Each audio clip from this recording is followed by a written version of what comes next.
Well কাল তো আর রাত বলা যাবে না, ভোর পর্যন্ত যেহেতু জেগেছিলাম তাই জন্যে দিনের বেলা উঠতে দেরি হয়েছে এবং দিনে উঠেই ডিউটি টাইম। তো বাড়ি ফিরে বাজার নিয়ে বাড়ি ফেরার পরেই সঙ্গে সঙ্গে ঝমঝম করে বৃষ্টি চলে এসেছে। এত বৃষ্টি চলে এসেছে যে মা বলছে যে সিল পড়ছে নাকি, সিল পড়ছে না, ভালো করে ঘুরে টুরে চারদিকে দেখলাম না, সিল তো দেখা যাচ্ছে না। কিন্তু প্রচুর জোরে বৃষ্টি শুরু হয়েছিল, অনেকক্ষণ কারেন্ট ছিল না। কারেন্ট না থাকলে খুব প্রবলেম। আমার তো বিশেষ করে আমার রুমে তো দিনের বেলায় কোনো আলোই থাকে না, দিনে হোক রাতে হোক আমার সবসময় আলোর প্রয়োজন। এই রুমটা সব দিক থেকেই বন্ধ, একদিক থেকে আমার পক্ষে ভালো, তাই জন্য আমি চুজ করেছি। কিন্তু স্বাভাবিক দিনের সাধারণ আলো আসে না, হাওয়া বাতাস মেলে না, এটাই যা।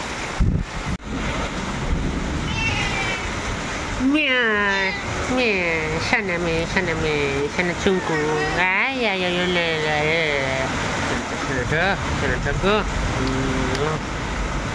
তোমাকে তুমি তুমি মেয়ে বলে বাবাটা লে একটুখানিটা মেয়ে। আই কামড়াতে নাই পাপা, কামড়াতে নয়, কামড়াতে নয়। কামড়ালে বাবু দাদাও তোমাকে ঘুরে কামড়ে দেবে, বুঝেছ বুঝেছ বুঝেছ? হ্যাঁ, বুঝতে পারোনি? কি চাই তোমার? ঘুমু চাই? মাছু আর একটা মেয়েও? ও এটা কি, এটা কি কি কি গুলুকে এটা?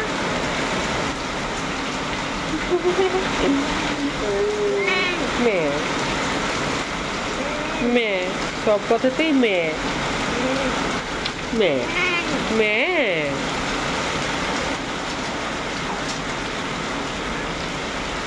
তো ফাইনালি 12টার পর 12:30টার দিকে আমি কাজ করতে এলাম। সারাদিন ডিউটির পর এত ধকল গেছে যে আর ইচ্ছে হচ্ছিল না, একটু বসে বসে ফোন ঘাঁটছিলাম আর শুয়েও খাওয়া দাওয়া কমপ্লিট করে বাজার টাজার করে সব করে আসতেই সময় লেগে গেলো। প্লাস অনেকক্ষণ কারেন্টও ছিল না, প্রচুর বৃষ্টিও পড়ছিল, সব কিছু নিয়ে ব্যাস এই সব দিন সারাদিন তো চলছে। মোটামুটি একটু ফোন টোন ঘাঁটার পরে আবার কাজ শুরু করব। আমি জানি লং ডে কন্টেন্ট চলবে না, লং কন্টেন্টগুলো এবারে যত সম্ভব শর্টের মধ্যে যেতে হবে, বাট ঠিক আছে।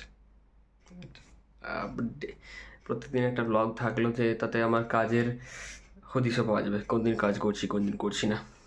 ঠিক আছে, রোজ একটু হলেও তো বসছি, এর কারণে অতটাই যথেষ্ট, আর কি চাই। তো এর মধ্যে আঁকা শুরু করছিলাম। ব্যাপারটা ছিল যে পেন্সিল প্রথমে ইউজ করছিলাম, পেন্সিল হচ্ছিল না বলে আবার পার্মানেন্ট মার্কার নিয়ে করছিলাম। কিন্তু দেখা গেল যে পার্মানেন্ট মার্কার বদলে স্কেচ পেন ব্যবহার করলে ভালো হতো, কিন্তু ছবিটা হয়নি। ফেসটা এইরকম এসছে, কিন্তু ফেসটার মধ্যে ভুল আছে, এটা দেখলে বুঝতে পারি। এই ছবিটা আঁকার চেষ্টা করছি। সো এবারে ডাইরেক্ট কালার দিয়ে শুরু করবো, আর আমি স্কেচের পেছনে পড়ে থাকবো না। স্কেচ দিয়ে আর এটাকে কারেকশন করাও যাবে না, দেখি ছবিটা যেমন হয় কালারের সাথে সেরকমভাবে হতে থাকবে। ভুল হয়ে গেছে, আর কী করবো, কিছুই করার নেই। যেমন হয় সেটাকে মেনে নিতে হবে, কালার দিয়ে চেষ্টা করবো ঠিক করার।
না, অনেকটা কালার নষ্ট গেল, বাট এটা হচ্ছে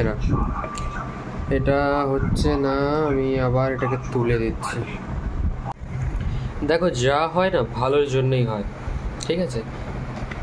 এর আগে এক্ষুনি এই যে ছবিটা দেখালাম তোমাকে, যে এর উপরে কাজটা করছিলাম, খারাপ হয়ে যেতে আমি বলি পেন্সিল দিয়ে একটুখানি আর একটু কারেকশান করি। পেন্সিল দিয়ে যখন কারেকশান করতে গেলাম দেখলাম উঠে যাচ্ছে, কালারটা উঠে যাচ্ছে। দেখো প্রথমে এই ছবিটা ছিল, ঠিক আছে, আমি যেমন তেমন করে একবার এমনি একটু বেশি কালার হয়েছিল, সেটা শুকিয়ে যাচ্ছিলো বলে প্লেটে এমনি ঘষে দিয়েছিলাম।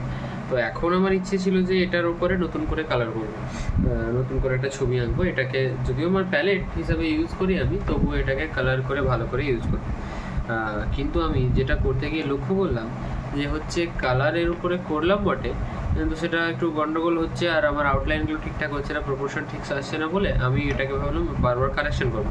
তো পেন্সিলে কারেকশন করতে গিয়ে দেখি না উপরে যে লেয়ারটা করেছি সেটা উঠে যাচ্ছে। আমি বলে উঠে যাচ্ছে তা, আর কারেকশনের ছবিটাও যেটা আমি আবার কালার দিয়ে করছিলাম সেটাও ভালো লাগছিল না, তাই জন্য উঠে যাচ্ছে। তখন আমি আবার চেষ্টা করি, আমি বলি আর একটু ঘষে দেখি, দিয়ে আমি হালকা জল স্প্রে করে ভালো একটুখানি ঘষতেই পুরো ভর করে ওপরের যে কালারের লেয়ারটা ছিল প্লাস এতক্ষণ ধরে যে কালারটা পেলাম সেটা উঠে গেল। কিন্তু এটা ফার্স্ট কোট বহুদিন আগে করেছিলাম, সেটা আর ওঠেনি। দেখো যা হয় ভালোর জন্য। এটা থেকে কি শিক্ষা হলো? এটা থেকে শিক্ষা হলো যে কোনো প্যালেট বা কোনো কোথাও যখন কালার করছো সেটাকে যদি বেশি দিন ফেলে রাখো, ভালো করে ক্লিয়ার করে মুছে নিতে হবে, তারপরে তোমাকে ইউজ করতে হবে। বোঝা গেল? যদি ভালো করে তুমি ক্লিয়ার করে না মোছো, ওই দীর্ঘদিন ধরে এর উপরে অয়েল সারফেস হয়ে অয়েল জমা হচ্ছে, বিভিন্ন রকমের তেল চিটানি যেটাকে বলে জমা হচ্ছে, ও সেটা এক সময় গিয়ে কি করবে, এর উপরে একটা লেয়ার করে নিয়েছে, তুমি তার উপরে কালার করেছো, সে কালারটা শুকিয়ে গেছে বটে, কিন্তু তুমি যখন নখ দিয়ে ঘষছো এর সঙ্গে আর নতুন কালারের কোডটা অ্যাটাচ হয়নি, সেই অয়েলটা মাঝখানে আছে, অত ঘষছো যখন উঠে যাচ্ছে। ভালোই হলো, নতুন শিক্ষা হলো। পরের বার থেকে যখনই আমি কোনো পুরোনো ছবির উপরে কাজ করব তখন আমাকে খেয়াল রাখতে হবে বিষয়টা। তাহলে ভাবছি ওয়াটার কালারের কি অবস্থা হবে? ওয়াটার কালারের কোট আর হবেই না। আমি যে ইনকমপ্লিট ছবি বলছি, ইনকমপ্লিট ছবিগুলো কমপ্লিট করবো, আমার মনে হচ্ছে ওয়াটার কালারের কোট তো আর হবেই না তার উপরে, কারণ এতদিন হয়ে গেছে, প্রায় 3-4 বছর হয়ে গেছে, সেগুলো কমপ্লিট করবো ভাবছি। ও মাই গড, এটাকে এখন কীভাবে কমপ্লিট করবো আমি জানি না। আজ আমি ঘুমোতে চললাম, আজকের শিক্ষা দীক্ষা অনেক হলো। বাট এ ওয়েস্ট, বাট নতুন শিক্ষা। ঠিক আছে, কিছুই ফেলে দেওয়ার নয়, এটাও কখনো না কখনো কাজে লাগবে। Good night. Good night. 2টো বেজে গেছে, মানে দিন তো বদলেই গেছে। ঠিক আছে, আজকের লাগে এতটুকুই, কাল ডিউটি আছে।